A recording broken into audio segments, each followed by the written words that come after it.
fellow that has gone before, it's a soldier fit to stand by Caesar, and give direction, and do but see his vice.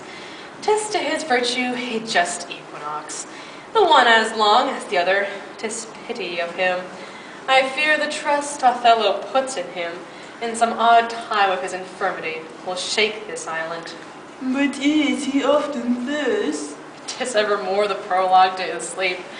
He'll watch the horologe, a double set, if drink rock not his cable. If it were will, the general put it in mind of it. Perhaps he sees it not, or his good nature prizes the virtue that appears in Cassio, and looks not on his evils. Is not this true? How now, Rodrigo? I pray you, after the lieutenant, go. And 'tis great pity that a noble Moor should hazard such a place as his own second, with one of an infirmity. It were an honest action to say so to the Moor.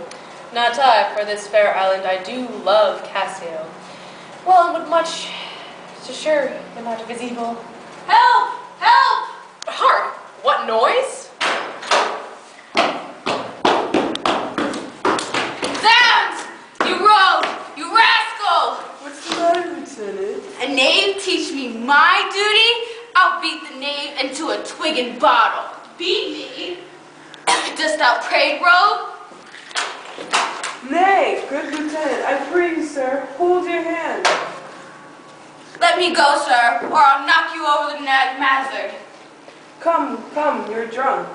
Drunk? Ugh! Ugh! Ugh! Ugh! Away, I say! Go out, cry mutiny! Hi, good lieutenant, God's will, gentlemen. Help, ho, lieutenant!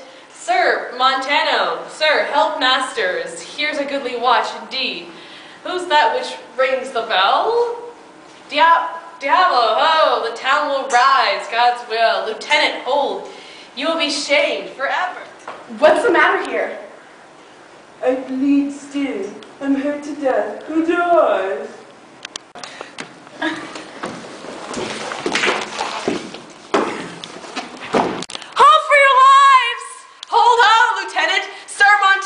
Gentlemen, have you forgot all sense of place and duty? Have you? The general speaks of you. Hold for your shame. Why, how now, ho? From whence saith thee? Are we turned Turks, and to ourselves do which heaven hath forbid the automies? For Christian shame, put by this barbarous brawl. For he that stirs next to carve for his own rage, holds his soul light, he dies upon his motion. Silence that dreadful bell. It frights the isle from her property. What is the matter, masters? Honest, Iago, that looks dead with grieving. Speak, who began this on thy love, I charge thee?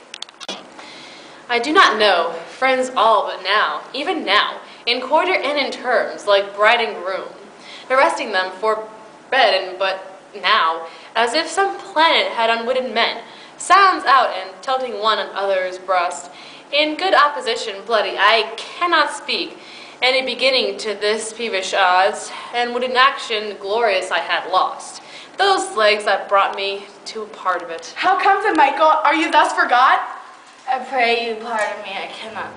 Worthy Montano, you won't be civil. The gravity and stillness of your youth the world hath noted, and your name is great in mouths of widest censure. What's the matter that you unlace your reputation thus, and spend your rich opinion for the name of a night brawler? Give me answer to it. Worthy Othello, I heard to danger. Your officer Iago can inform you. While I spare speech, which something now offends me. Of all that I do know, nor know I aught, by me that's said or done amiss this night, unless self-charity be sometimes a vice. And to defend ourselves, It be a sin when violence assails us. Now by heaven, my blood begins my safer gods to rule, in passion having my best judgment coiled, essays to lead the way. Zounds, if I stir, or do but lift this arm, the best of you shall sink in my rebuke.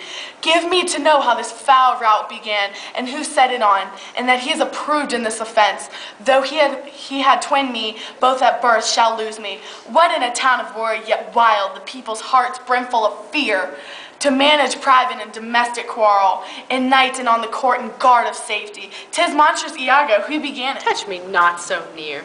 I had rather have this tongue cut from my mouth than it should do offense to Michael Cassio. Yet I persuade myself to speak the truth, shall nothing wrong him.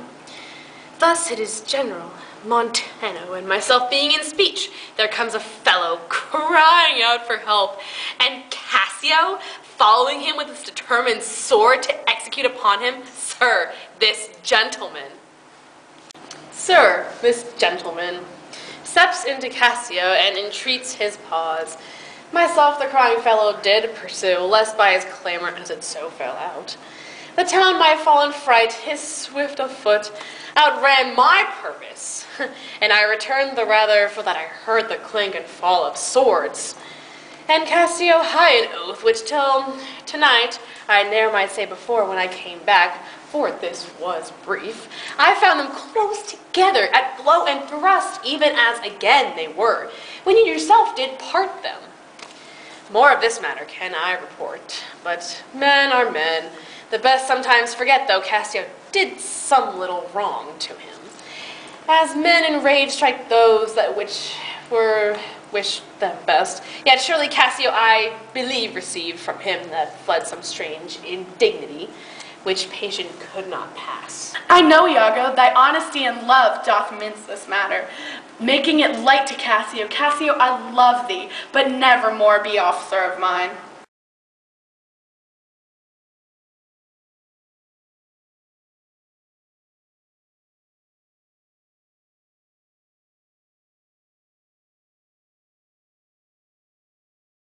Hi, my name is Bob, and I approve this message. Drunk?